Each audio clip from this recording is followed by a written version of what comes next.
बने गटर का एक हिस्सा है।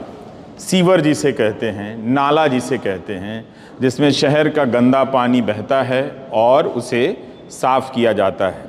इस सीवर को लोग देखें और अपनी ज़िंदगी का हिस्सा मानते हुए, अपने शहरी ज़िंदगी का हिस्सा मानते हुए इसकी भूमिका को समझें, इसलिए पेरिस में इसे एक म्यूज़ियम का रूप दिया गया है। तो आप जो ये दृश्य देख रहे हैं एकदम जिस तरह से नाले का जो बड़ी बड़ी पाइप होती है उस तरह से, अब आप कल्पना कीजिए कि ऐसे कितने ही दृश्य आपने हिंदी सिनेमा में देखे होंगे जब हीरो भागता है और स्मगलर भागता है, पुलिस भागती है, तो वो सब गटर में उतरते हैं और गटर में पानी भर रहा होता है और उसमें एक चेस सीन फिल्माई जाती है और अंत में वो सीढ़ियों से चढ़ता हुआ मेन होल से ऊपर आने की कोशिश करता है। आपको पता है कि इस पूरी प्रक्रिया में जो हीरो होता है वो सफाई मजदूरों की ज़िंदगी, उनकी मेहनतकश ज़िंदगी की नकल करता है और उससे ताकत प्राप्त करता है और अपने आप को नायक या खलनायक के रूप में स्थापित करता है। बहुत ताकत की ज़रूरत होती है जब भी सीवर में फाइट सीन को फिल्माया जाता है। तो आज हम पेरिस के सीवर म्यूज़ियम में हैं। ऐसी जगह पर आने का बहुत कम मौका मिलता है। शायद बहुत से लोग पेरिस आते होंगे जो भारत से आते होंगे, वो सीवर म्यूज़ियम देखने शायद बहुत छोटा सा हिस्सा होगा जो आते होंगे, लेकिन यहाँ आने वालों की तादाद बहुत ज़्यादा है। तो हम आज आपको सीवर म्यूज़ियम के बारे में दिखाना चाहते हैं, बताना चाहते हैं। आप देख रहे हैं रवीश कुमार ऑफिशियल, ये हमारा यूट्यूब चैनल है और हम फेसबुक पर भी हैं। तो बहुत ध्यान से आगे की यात्रा आप शुरू करने जा रहे हैं, हमारे साथ आप बने रहिएगा।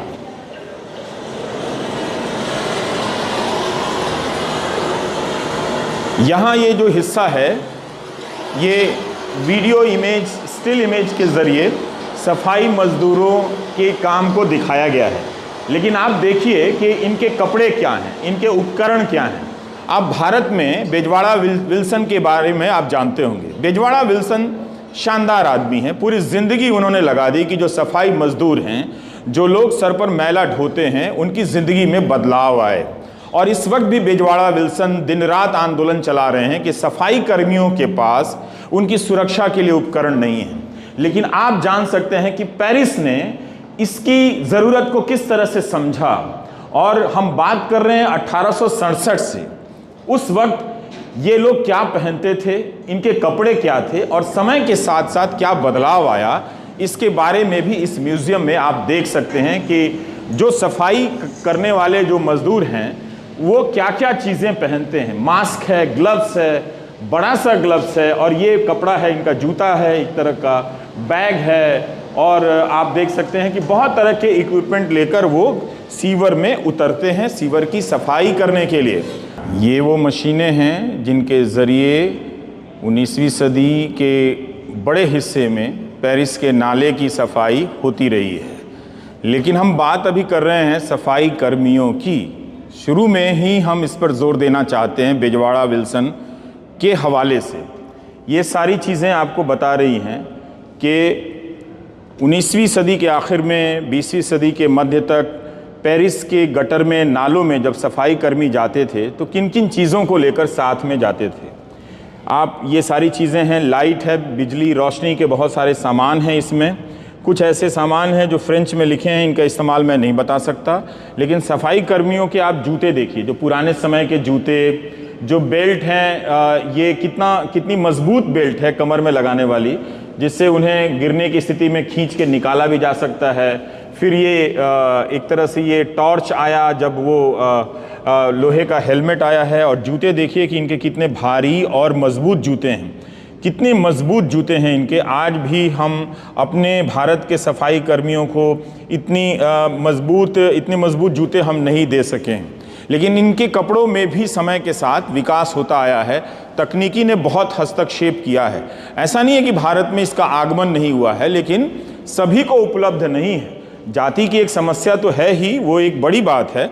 लेकिन आप देखिए कि यहाँ पानासोनिक का एक ऐसा टर्मिनल है और किस तरह की मशीन है जो गटर के भीतर गैस की मौजूदगी को पता लगाते हैं, और तमाम और चीज़ें होंगी जिसका पता लगाते होंगे। और ये जो कपड़ा है अब एक सफाई कर्मी का आधुनिक कपड़ा है जो पेरिस के गटर की सफाई करता है। तो अब आप देखिए कि इसका हेलमेट देखिए, इसका मास्क देखिए, इसके बेल्ट देखिए, हर तरह से इसे सुरक्षित बनाने का प्रयास इसमें किया गया है। तो ये बहुत ज़रूरी है कि जब हम सफाई कर्मियों की कल्पना करें तो उनके हक की भी कल्पना करें, और इस काम को करने के लिए जो ज़रूरी चीज़ें हैं उसकी भी कल्पना करें। बगैर इन सब चीज़ों के किए हम तमाम तरह के दूसरे दावे करते रहते हैं जो कि ठीक नहीं है। मुझे लगता है कि इसकी शुरुआत तभी होगी जब हम इस तरह के म्यूज़ियम में आएँ और देखें कि सफाई कर्मियों के जीवन का इतिहास किस तरह से रहा है। ये एक पेशेवर काम है, ये जातिगत काम नहीं है। ये शर्म की बात है कि एक ही जाति के लोग भारत में सफाई का काम करते हैं। इसे तो तोड़ना चाहिए। बहुत सारे लोग वहाँ क्यों नहीं जाते हैं काम करने के लिए? इसका जवाब आपको जाति में मिलेगा, लेकिन इसका जवाब केवल जाति में नहीं है, सरकार की नीतियों में है, संवैधानिक अधिकारों के लागू करने में भी है। कि आप देखिए कि किस तरह से इन्हें इस तरह से दिया गया है, इनके कपड़ों को बदला गया है। भारत में कुछ दिखावटी तौर पर दे दिए जाते हैं कुछ लोगों को, बाकी लोग गटर में डूबकर मरते ही रहते हैं। तो हम पेरिस के सीवर म्यूजियम में हैं। हम चाहते हैं कि आपको कुछ नया देखने जानने का मौका मिले। 1867 में कब, जब 1857 में भारत में प्रथम स्वतंत्रता संग्राम हो रहा है, मंगल पांडे से लेकर तमाम लोग बगावत कर रहे हैं ब्रिटिश हुकूमत के खिलाफ। उस वक्त इस पेरिस शहर में नालों का सीवर का जाल बिछ चुका था, और 1867 में ही लोग सीवर के दर्शन के लिए आते थे, और साल में 2 दिन उन्हें सीवर का दर्शन कराया जाता था। सफाई कर्मी ही उन्हें लेकर आते थे। आप महसूस कीजिए कैमरे की नज़र से कि क्या अद्भुत जगह है ये। क्या आप कल्पना कर सकते हैं ये क्यों किया गया होगा? ये इसलिए किया गया ताकि जो लोग हैं वो समझ सकें कि उनके शहर में जो नाला आ रहा है उसका क्या योगदान है, उसकी क्या भूमिका है, उसका साफ होना क्यों ज़रूरी है, आबो हवा के लिए कितनी ज़रूरी है। इन सारी चीज़ों को उस वक्त से ध्यान दिया गया। तो आप इसी तरह के नाले में जब उतरते हैं तो मेन होल होता है, उसके ज़रिए आप उतरते हैं। तो इसमें जो बताया गया है कि पेरिस में 30,000 मेन होल हैं, और जाहिर है वो बंद होंगे। भारत में मेन होल खुले रहते हैं, बहुत से लोग गिर के मर जाते हैं, कुछ मुआवजा वगैरह की घोषणा होती है, मगर अब उसके बारे में ज़्यादा बातें नहीं होती। अभी भी वो मेन होल खुले ही रहते हैं। लेकिन पेरिस एक शहरी के भीतर, जो शहर में रहने वाले लोग हैं, वो अपने शहर को कैसे समझें, और पेरिस के शहरी होने की पहचान में क्या क्या चीज़ें जुड़नी चाहिए, इस पर कई 100 साल से यहाँ काम हुआ है। इसीलिए 1867 में सीवर दर्शन जैसा यहाँ कार्यक्रम था। ये कोई साधारण बात नहीं है।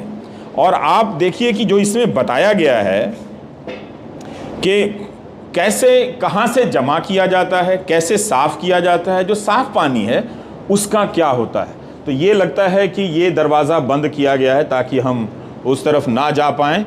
और आगे का आप देखिए कि किस तरह से जो शहर में नेटवर्क होता है सीवर का, वो यहाँ पर बनाया गया है। तो ये कोई हिस्सा सूख गया होगा या सुखा दिया गया होगा, तो इस तरह से ये बना हुआ है।